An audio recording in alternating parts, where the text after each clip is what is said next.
Halo guys, balik lagi dengan Efek Anime. Pada part sebelumnya, yaitu part 2, diperlihatkan Naruto mendapatkan jurus baru yaitu Rasen Shuriken. Nah, kenapa Naruto menamai jurus itu dengan Rasen Shuriken? Karena jurus itu mirip dengan senjata Shuriken.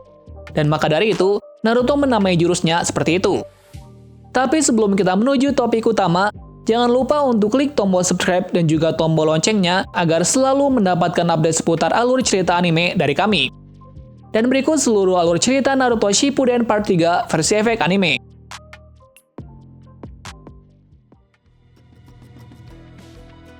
Nah, pada part ketiga kali ini, diperlihatkan Sasuke yang sedang latihan di mana dia bisa menghabisi semua orang yang menyerangnya. Meskipun begitu, Sasuke tidak membunuh para ninja tersebut, karena Sasuke memiliki belas kasihan. Dan orang yang ingin ia bunuh bukanlah mereka, melainkan kakaknya sendiri, yaitu Uchiha Itachi. Beberapa saat kemudian, kita diperlihatkan Orochimaru yang berbicara kepada Kabuto kalau dirinya sudah tidak bisa menahan lebih lama lagi. Kemudian Kabuto pergi keluar untuk mengambil obat untuk menenangkan Orochimaru. Dan secara tiba-tiba, Sasuke menjebol dan menyerang Orochimaru dengan melapisi pedangnya menggunakan cakra Chidorinya. Orochimaru kaget melihat Sasuke yang menyerang, dan kemudian ia bertanya kepada Sasuke, "Kenapa kau menyerangku?" Sasuke pun menjawab kalau dirinya sudah tidak bisa mempelajari apapun darinya karena Orochimaru sudah tidak terlalu kuat lagi baginya. Kemudian, tanpa sepatah kata apapun, Sasuke menyerangnya lagi. Sampai akhirnya, Orochimaru menunjukkan wujud aslinya yaitu ular putih. Sasuke pun akhirnya kewalahan dan menggunakan mode Jutei-nya untuk melawan Orochimaru. Pertarungan mereka sangat sengit sampai akhirnya Orochimaru menggunakan jutsu untuk mengambil tubuh Sasuke. Jutsu tersebut sangatlah unik, di mana jutsu itu membuat Sasuke dalam mode Jutei-nya kewalahan, akan tetapi, jutsu yang dipakai oleh Orochimaru bisa dikalahkan dengan mata Sharingan milik Sasuke. Jutsu Orochimaru juga pernah dipakai untuk melawan Itachi, akan tetapi, jutsu itu gagal karena Itachi mempunyai mata Sharingan yang cukup kuat. Pada akhirnya, Sasuke bisa keluar dari genjutsu milik Orochimaru dan mengalahkannya. Setelah mengalahkan Orochimaru, Sasuke ingin membentuk suatu tim untuk membantunya mencari Uchiha Itachi. Yang kemudian, dia membebaskan Suigetsu yang menjadi eksperimen dari Orochimaru. Suigetsu adalah eksperimen dari Orochimaru, akibatnya Suigetsu bisa merubah dirinya menjadi air atau bisa disebut memiliki elemen air. Akan tetapi, Suigetsu meminta syarat kepada Sasuke, di mana Sasuke harus mengambilkan pedang legendaris milik Zabuza. Pedang itu bernama Kubi Kiribochou. Kemudian Sasuke menerima tawaran tersebut, di mana Sasuke akan mengambil pedang itu saat di perjalanannya dan kemudian mengambilnya bersama Suigetsu. Kemudian Sasuke menginginkan Jugo untuk menjadi timnya. Akan tetapi, Suigetsu menolaknya karena Jugo adalah orang yang sangat arogan dan tidak terkendali. Lalu Suigetsu mengatakan kalau Jugo hanya menaati Kimimaro karena Kimimaro adalah orang yang bisa menghentikannya tanpa terluka sedikit pun. Setelah itu, Sasuke tidak menggubris perkataan dari Suigetsu dan melanjutkan perjalanannya untuk membebaskan Jugo, yang dimana Jugo berada dalam sebuah penjara yang dibuat Orochimaru. Saat setelah sampai di sana, mereka dihadang oleh seorang gadis penjaga yang bernama Karin. Kemudian Sasuke ingin membebaskan semua tahanan di sana, akan tetapi Karin menolaknya karena ini adalah penjara Orochimaru. Kemudian Karin mengatakan itu bisa membuat Orochimaru marah. Akan tetapi, Sasuke tidak menggubrisnya dan masuk ke dalam. Di sisi lain, Suigetsu menjelaskan kepada Karin kalau Orochimaru telah terbunuh oleh Sasuke. Itu pun membuat Karin kaget dan senang, karena dirinya bisa keluar dari penjara tersebut. Setelah itu, Sasuke dan Suigetsu menemui Jugo dan kemudian mengajaknya bergabung. Akan tetapi, Jugo menolak tawaran tersebut karena kalau dirinya bergabung, nanti pasti akan membuat masalah. Alasannya karena Jugo tidak ingin membunuh orang lagi. Dan secara tiba-tiba, Jugo menyerang Sasuke. Akan tetapi, Sasuke menggunakan mode Jutei-nya untuk menahan serangan dari Jugo. Kemudian Suigetsu datang dan menyerang Jugo, akan tetapi, Sasuke menghentikan mereka dengan ular putih dan menyuruh mereka berhenti. Sesaat setelah itu, Jugo ketakutan karena hanya Kimimaro lah yang bisa menghentikan hasratnya. Sasuke kemudian memberitahu bahwa Kimimaro sudah tewas demi kepentingannya. Dan akhirnya, Jugo bergabung dengan tim Sasuke. Dan setelah itu, Karin juga ikut dalam tim Sasuke sebagai penyembuh jika terjadi luka pada Sasuke. di mana Karin memiliki jenis penyembuhan yang cukup hebat. Dengan cara menggigit bagian tubuh Karin, maka orang tersebut akan sembuh. Tetapi akibatnya, cakra milik Karin berkurang. Setelah itu, tim Sasuke lengkap dan kemudian Sasuke menjelaskan tujuan tim yang dibentuknya untuk mencari keberadaan Itachi dan membunuhnya. Kemudian, Sasuke menamai tim itu dengan nama Tim Hebi yang artinya ular. Lalu, mereka mengungkapkan impiannya masing-masing di mana Sasuke ingin membunuh kakaknya. Sedangkan Suigetsu ingin mengambil pedang milik Kisame yaitu pedang Samehada. Dan Jugo hanya ingin melihat seberapa kuat Sasuke ke depannya. Sedangkan Karin hanya ingin berada di sisi Sasuke untuk selamanya. Di sisi lain, tepatnya di desa Konoha, Naruto mendengar informasi bahwa Orochimaru telah terbunuh oleh Sasuke. Yang kemudian, Naruto juga berniat untuk bertemu dengan Itachi untuk mengetahui tentang Sasuke. Di tempat lain, kita diperlihatkan kedua anggota Akatsuki yang sedang berada di sisi tebing, yaitu Uchiha Itachi dan Kisame Hoshigawa, di mana mereka sedang memandangi hujan. Kemudian Itachi berkata, nampaknya akan terjadi badai. Nah, kata yang diucapkan Itachi sangat misterius. Di tempat lain, tepatnya di markas Akatsuki, semua anggota berkumpul untuk merumuskan masalah, di mana masalah itu untuk membereskan Naruto.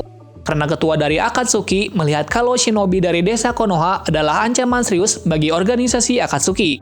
Yang kemudian, ketua Akatsuki meminta anggotanya untuk bergerak secara berkelompok untuk menghindari kejadian Kakuzu dan Hidan tidak terulang kembali. Di sisi lain, Naruto bersama timnya diberi misi untuk menangkap Uchiha Itachi. Misi itu sudah diharapkan oleh Naruto untuk membunuh Itachi dan kemudian mengetahui tentang Sasuke. Kemudian Tsunade membentuk sebuah tim. Tim itu beranggotakan 8 orang yaitu Kakashi, Yamato, Naruto, Sai, Kiba, Shino, dan Hinata. Banyaknya anggota dalam tim tersebut tak lain karena kekuatan Itachi yang sangat kuat ditambah mata Sharingan-nya yang sangat mengerikan. Dan setelah itu, mereka memulai misinya. Di pihak lain, di saat perjalanannya, Sasuke dan timnya bertemu dengan Deidara yang sedang lewat. Kemudian Sasuke bertanya kepada Deidara tentang keberadaan Itachi. Akan tetapi, Deidara tidak memberitahunya, karena Deidara tahu tujuan Sasuke untuk membunuh Itachi. Kemudian Sasuke memaksa Deidara untuk memberitahu tentang keberadaan Itachi. Pertarungan mereka sangat singkat karena Deidara sedang dalam keadaan tidak fit. Dan pada akhirnya, Deidara menggunakan jurus andalannya untuk membunuh Sasuke. Jurus tersebut adalah meledakkan dirinya sendiri, di mana ledakan itu mempunyai jangkauan yang cukup jauh dan diharapkan bisa membunuh Sasuke. Akan tetapi, ledakan tersebut tidak berhasil membunuh Sasuke karena yang terkena ledakan tersebut hanyalah genjutsu dari Sasuke. Nah, di sini kematian Deidara bisa dibilang sia-sia. Di sisi lain, Naruto bertemu dengan Kabuto yang tidak disangka-sangka. Kabuto memberitahu informasi kalau tidak lama lagi akan terjadi perang dunia. Dan Kabuto juga memperlihatkan wujudnya yang sudah berubah, di mana Kabuto sudah menginstruksikan tubuhnya dengan Orochimaru, atau bisa dibilang Kabuto setengah Orochimaru. Di sisi lain, tepatnya di desa Konoha, Tsunade memberi misi rahasia kepada Jiraiya. Misi tersebut untuk memata-matai anggota Akatsuki, yang menurut kabar, markas anggota Akatsuki berada di desa Amigakure. Kenapa Tsunade mengirim Jiraiya sendirian? Karena shinobi lainnya sedang melaksanakan misi dan Jiraiya lah yang tepat untuk memata-matai organisasi Akatsuki. Sesaat setelah itu, Jiraiya pergi ke Amigakure. Dan setelah sampai di sana, Jiraiya bertemu dengan muridnya yaitu Konan, di mana dulunya Jiraiya mempunyai 3 murid yaitu Yahiko, Nagato, dan Konan. Akan tetapi, Jiraiya kaget karena Konan adalah salah satu anggota Akatsuki yang sedang ia mata-matai. Dan Konan juga memperlihatkan kalau dirinya sudah kuat, dan dia juga bisa mengubah dirinya menjadi kertas. Pertarungan mereka cukup singkat, dan secara tiba-tiba muncul Pain. Pain adalah pimpinan organisasi Akatsuki. Jiraiya pun kaget melihat penampilan Pain karena dia mirip Nagato. Dan setelah itu, Pain tanpa sepatah kata apapun menyerang Jiraiya, di mana Pain menggunakan jurus Kuchiyose untuk memanggil hewan. Yang kemudian, hewan buas yang dipanggil Pain datang untuk menyerang Jiraiya secara bersamaan. Jiraiya kebingungan dan terus menghindar dari serangan hewan buas tersebut. Dan secara tiba-tiba, muncul 2 Pain lagi. Yang kemudian, ketiga Pain menyerang Jiraiya sampai akhirnya Jiraiya memanggil katak dari gunung Miyoboko yaitu Fukashaku dan Shima untuk membantunya. Dan Jiraiya juga menggunakan mode Saninnya. Setelah itu, Jiraiya mengeluarkan semua tekniknya, akan tetapi semua serangannya tidak membuat luka terhadap Pain. Dan Jiraiya pun berpikir Pain hanya mendapatkan luka jika dia diserang langsung atau menggunakan senjutsu. Kemudian Jiraiya menyimpulkan kalau ketiga Pain bisa meminimalisir titik buta dengan menggunakan matanya. Yang kemudian, mata mereka terhubung satu sama lain. Mata tersebut adalah mata yang sama milik Rikudo Sennin, yaitu Rinnegan. Jiraiya hampir kewalahan, akan tetapi Jiraiya berhasil mengalahkan 2 dari ketiga Pain yang ada, dan Jiraiya juga telah mengambil jasad Pain yang ia kalahkan. Beberapa saat kemudian, muncul lagi Pain yang menyerang Jiraiya. Mereka berjumlah 6 orang dan mereka adalah Pain. Dan salah satu dari mereka mirip dengan Yahiko. Setelah itu, ke-6 Pain tersebut menyerang Jiraiya secara bersamaan. Dan kemudian, Jiraiya mengingat mereka adalah para shinobi yang menyerangnya pada saat di desa Amegakure. Dan setelah itu, Jiraiya berhasil memojokkan salah satu dari Pain, namun akibatnya, Jiraiya terluka parah. Dan kemudian, ke-6 Pain menancapkan batangan ke tubuh Jiraiya dan membuat Jiraiya tidak bisa bergerak. Akan tetapi, sesaat sebelum kematiannya, Jiraiya menuliskan informasi tentang Pain dalam bentuk kode yang ia tuliskan dalam tubuh Fukashaku dan kemudian menyuruhnya kembali ke Konoha. Dan pada saat terakhir, Pain mengakhiri Jiraiya dan membuat Jiraiya tenggelam ke laut. Jiraiya merasa senang karena dia telah berhasil menyelesaikan novelnya, di mana novelnya mirip dengan kehidupan Naruto. Dan itu membuatnya senang karena ramalan dari petapa katak ternyata benar, di mana suatu saat Naruto akan mengubah dunia shinobi.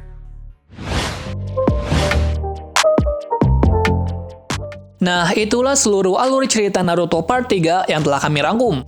Ya, sangat disayangkan karena salah satu anggota Sannin telah terbunuh, apalagi yang terbunuh adalah Jiraiya. Maka apa reaksi dari Naruto jika tahu kalau Jiraiya mati? Kita lanjutkan di video selanjutnya. Terima kasih sudah menonton video ini dan sampai jumpa di video selanjutnya.